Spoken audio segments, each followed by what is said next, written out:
बिस्मिल्लाहिर्रहमानिर्रहीम, अस्सलाम वालेकुम। क्या हाल है सबके? उम्मीद है सब खैरियत से होंगे, खूब मज़े में होंगे और एंजॉय कर रहे होंगे। और जनाब, नाश्ता करने से भी पहले लंच की तैयारी करना कितना अनकन्वेंशनल लगता है, लेकिन मैं आपको यकीन दिलाती हूँ कि ये काम मैं अपने घर में बचपन से होते हुए देख रही हूँ। हम सुबह नाश्ता कर रहे होते थे और साथ साथ हमारी अम्मा जो है वो लंच की तैयारी करती थी, और हम कहते थे कि अम्मा क्या प्रेशर कुकर सुबह सुबह चढ़ा देती हैं। लेकिन आज हम इस पोजीशन में आ गए हैं कि हमने भी नाश्ता भी बनाना है, लंच भी बनाना है, तो एहसास होता है कि ये वाकई ही बहुत एफिशिएंट तरीका है। तो जी, तेल गरम किया, उसमें प्याज फ्राई किया, 4 टमाटर काट के डाले और एक बिरयानी मसाले का पैकेट डाल दिया है। इसको ढक के उस वक्त तक पकाएंगे जब तक हमारे टमाटर सॉफ्ट नहीं हो जाते। अल्हम्दुलिल्लाह, एक से ज़्यादा चूल्हे होने का ना फ़ायदा बहुत होता है, वो ये कि आप एक साथ बहुत सारे काम कर सकते हैं। तो जी, नाश्ता तो हो रहा है तैयार और साथ ही मैं तैयार कर रही हूँ कबूली, और वो भी मेरे स्टाइल में।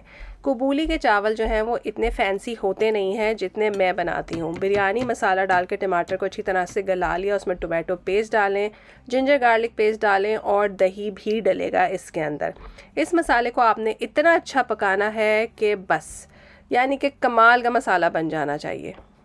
और इस कमाल के लिए आपको कम अज़ कम इसको 30 टू 35 मिनट्स के लिए पकाना है, यानी उतनी देर जितनी देर में आपकी दाल गलेगी। तो जनाब, हम आ जाते हैं अपने नाश्ते की तरफ, और ये बघारे बैंगन आपने और मैंने मिल के पकाए थे, याद है ना?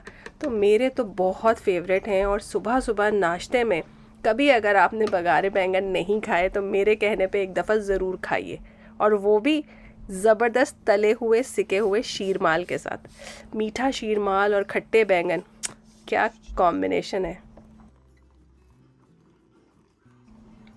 सुनने में शायद आपको अजीब लग रहा हो, लेकिन याद रखिए, हमेशा ऑपोजिट ही एक दूसरे को अट्रैक्ट करते हैं। मीठा क्रिस्पी शीरमाल और खट्टे करारे बैंगन वाकई अच्छा कॉम्बिनेशन है। तो जी, यहाँ पे हमारी दाल अच्छे से गल गई है और मसाला अच्छे से भुन रहा है। बाय द टाइम हम अपना नाश्ता ख़त्म करके एंजॉय करके आएंगे, हमारा नाश्ता भी ख़त्म हो जाएगा और साथ साथ हमारा जो मसाला है वो भी बहुत अच्छे से भुन चुका होगा। उसमें हमने दाल डाल के इसको मिक्स करके 5 मिनट के लिए पकाना है, क्योंकि दाल ऑलरेडी गली हुई है, तो इसमें बहुत ज़्यादा स्ट्रेस हमें देना नहीं है, बस दाल और मसाला अच्छे से मिक्स हो जाए। तो बस जी, आप दाल का मसाला बना के एक रात पहले भी रख सकते हैं। अगले दिन सुबह में आपने चावल बॉईल किए, और जिस तरह से हम बिरयानी में दम लगाते हैं तहों में मसाला डाल के, उसी तरह से ये मसाले वाली दाल आपने तह में लगानी है और बिरयानी की तरह इसको दम दे देना है। ऊपर से अच्छा सा फूड कलर डालना है, केवड़ा वाटर डालना है। यकीन माने, आप हैरान हो जाएंगे। हमारे बचपन में कबूली बनती थी वाइट चावलों में पीली दाल दूर दूर नज़र आती थी, मगर ये कबूली बिरयानी बहुत मज़े की है, literally out of this world. आप खाएंगे, आप मान ही नहीं सकते कि ये दाल की बिरयानी है। मेरे कहने पे एक दफ़ा ट्राई करना तो बनता है।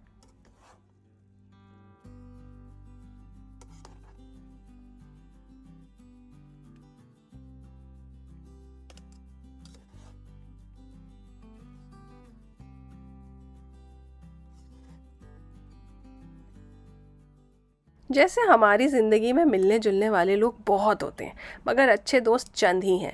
इसी तरह से कबूली के साथ आप बहुत सारे रायते बना सकते हैं, मगर जो सबसे ज़्यादा कॉम्प्लीमेंट करता है वो यही रायता है, जिसमें आपने प्याज, टमाटर, हरा धनिया, हरी मिर्चें, खीरा बारीक बारीक काट के डाला, और गाढ़ा दही होना चाहिए, नमक, मिर्च, चाट मसाला और भुना हुआ कुटा हुआ ज़ीरा। That's it. यकीन माने, इतना मज़े का रायता बनेगा। और इस रायते को आपने गाढ़ा ही रखना है, क्योंकि सब्जियां थोड़ा पानी छोड़ती हैं, तो ये खुद ब खुद थिन हो जाता है।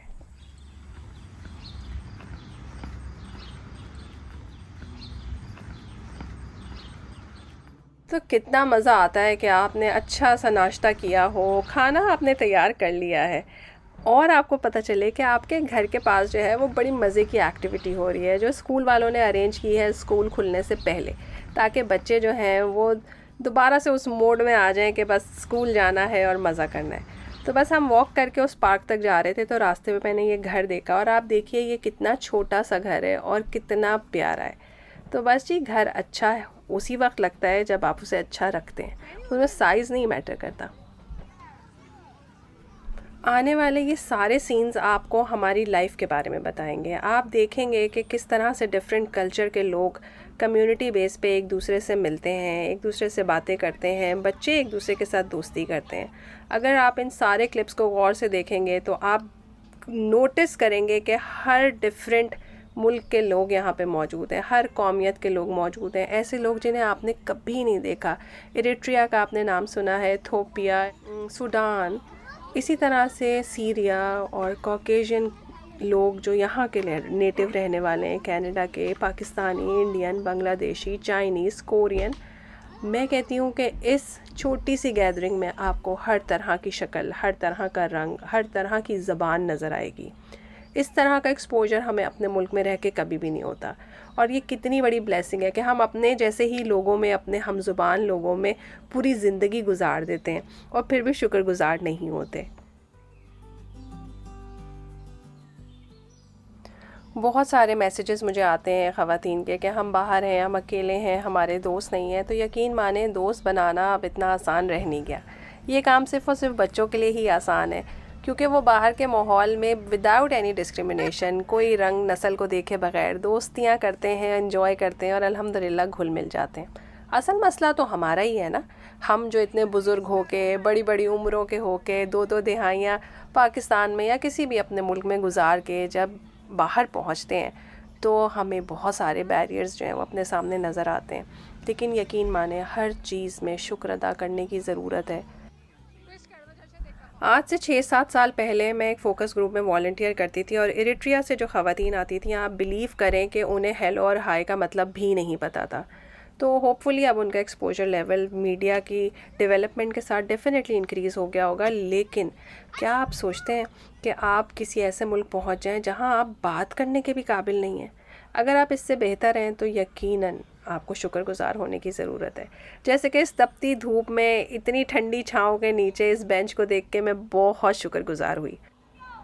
होता ही यही है कि हम अपनी होप्स बहुत हाई कर लेते हैं और अल्लाह करे कि वो सारी की सारी होप्स जो हैं वो हमारी पूरी हो जाएं। लेकिन उस दौरान छोटी छोटी खुशियाँ जो आपके रास्ते में आ रही हैं उन्हें बिल्कुल मत स्किप करें, उनके साथ खुश हों और अपनी ज़िंदगी को एंजॉय करने की कोशिश करें, चाहे वो जैसी भी है, चाहे आप देश में रहते हैं, चाहे आप परदेश में रहते हैं।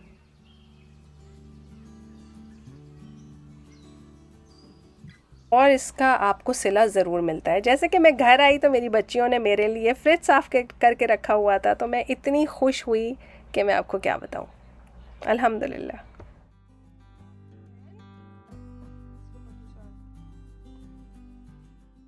तो जनाब हम भी बने अच्छी वाली अम्मी। हमने कहा आपने हमारे लिए इतना काम किया है, अब हम आपको एज ए ट्रीट एक मज़ेदार किस्म का केक बनाना सिखाएंगे भी और खिलाएंगे भी। अच्छा, ये सारा केक का जो आपको प्रोसेस नज़र आएगा ना, ये बड़ा इंटरेस्टिंग है। 1 टेबल स्पून आपके पास होना चाहिए और इस केक को कहते हैं 12 स्पून केक।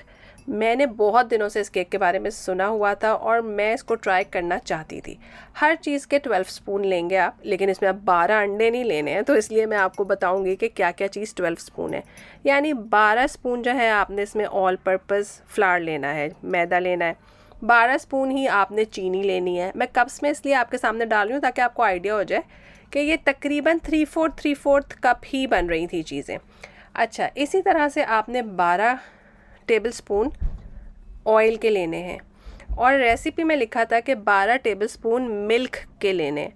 अच्छा, मैंने उसको थोड़ा सा ऑल्टर कर दिया, तो इस वक्त आपके सामने जो है वो 12 टेबलस्पून मैदा है, 12 टेबलस्पून चीनी है और 12 ही टेबलस्पून ऑयल के हैं। सेम चम्मच यूज़ करेंगे आप, हर चीज़ के लिए चम्मच को ऑल्टर मत कीजिएगा। तो उसकी टिप यह है कि सारी ड्राई चीज़ें पहले आप मेजर कर लें और उसके बाद गीली चीज़ें मेजर करें, ताकि आपका चमचा गीला हो तो सिर्फ़ और सिर्फ वेट इंग्रेडिएंट्स ही उससे मेजर हो सकें। तो जी ऑलमोस्ट 1 कप मैदा है, 3/4 कप चीनी है और तकरीबन आधा कप के करीब जो है वो ऑयल था। तो ये बेसिक जो है वो मेजरमेंट बनी और उसके बाद जो है वो हमने इसके अंदर डालने हैं 3 अंडे।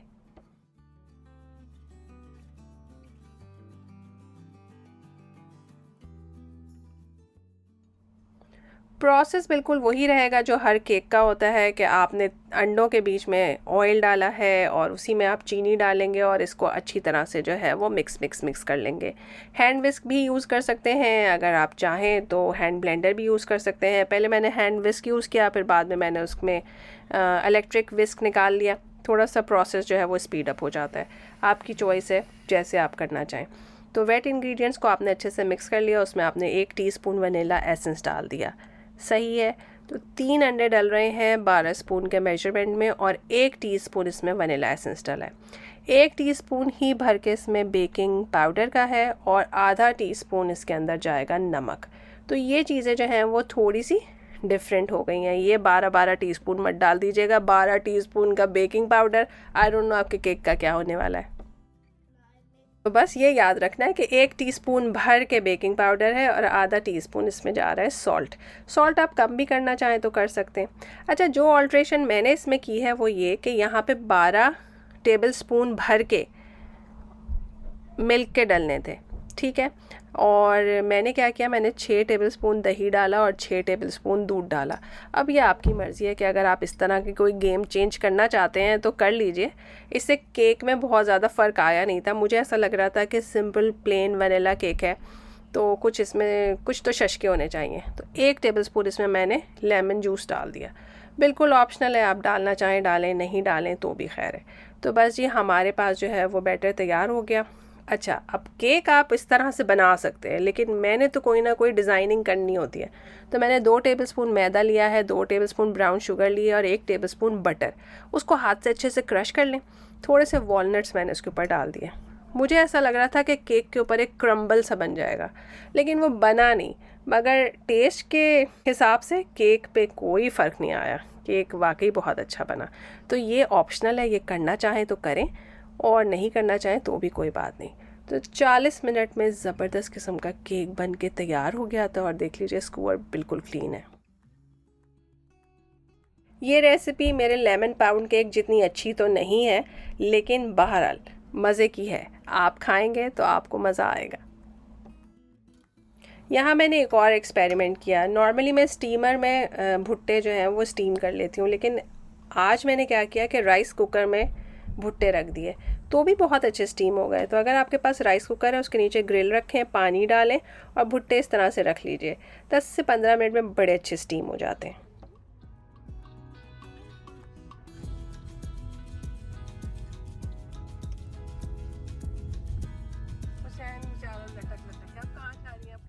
अब आपको लग रहा होगा कि नाश्ता हो गया, खाना हो गया, घूमना हो गया, केक बनाना हो गया, भुट्टे बनाना हो गया, तो दिन फाइनली ख़त्म हो जाना चाहिए। लेकिन नहीं भाई, हमारा दिन अभी ख़त्म नहीं हो रहा है।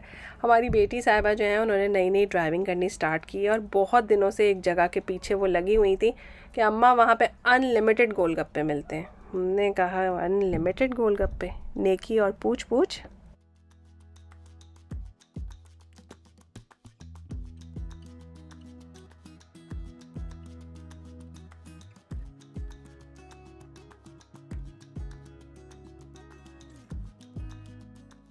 तो जी हम पहुंच गए वेजी प्लैनेट और वेजी प्लैनेट पे अनलिमिटेड पानी पूरी अवेलेबल थी। यानी कि आप $13 प्लस टैक्स में जितनी चाहें पानी पूरी खा सकते हैं। पानी पूरी यानी कि हमारा गोलगप्पा। और मज़े की बात यह कि इनके पास फ्लेवर्स बहुत थे, कच्ची कैरी और कच्चा अमरूद, मीठा पानी और पता नहीं कौन कौन सा पानी।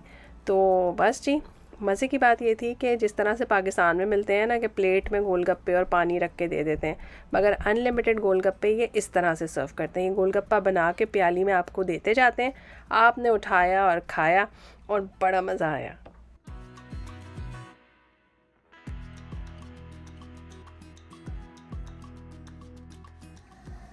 अच्छे थे खाने में, लेकिन यकीन माने उतने भी अच्छे नहीं थे जितने हमें पाकिस्तान में मिलते हैं।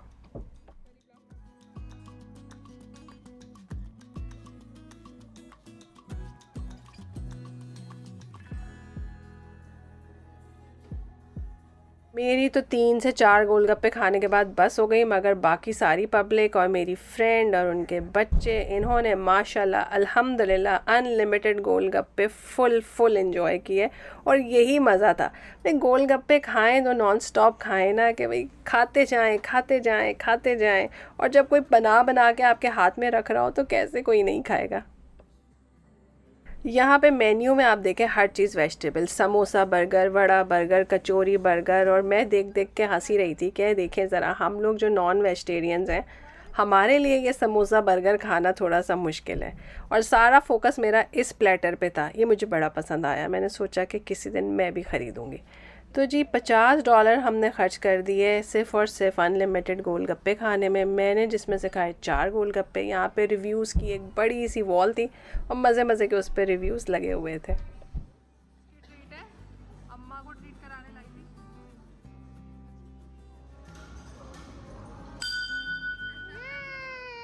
और जी अगर मेरे वॉइस ओवर के बैकग्राउंड में आपको कोई धमाके सुनाई दिए हैं तो उसके लिए माजरत, क्योंकि हुसैन और उनके वालिद साहब खेल रहे हैं सॉकर और मैं हूँ इस वक्त बेसमेंट में।